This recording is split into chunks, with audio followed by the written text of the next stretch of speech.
કેશ્વર મહાદેવ કી જય. અહીંયા પ્રકૃતિ દેવીના સાનિધ્યમાં ટપકેશ્વર મહાદેવનું મંદિર અહીંયા મારી પાછળ નીચે ગુફામાં છે. ગુફાની અંદર પાણીના ટીપા પડે અને તેમાંથી ટપકેશ્વર મહાદેવ શિવલિંગની રચના થાય છે.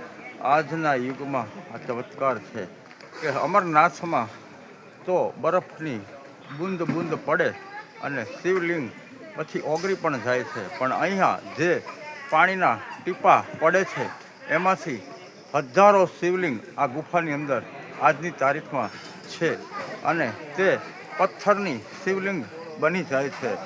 આ ભોળાનાથનો આજના યુગમાં ચમત્કાર છે.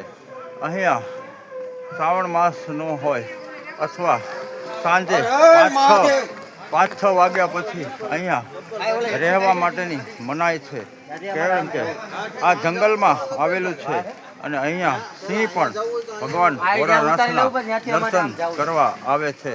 ટપકેશ્વર મહાદેવ કી જય. જય મહાદેવ. જય મહાદેવ. દેવો દેવો. વાહ ભાઈ વાહ. આનંદ આનંદ.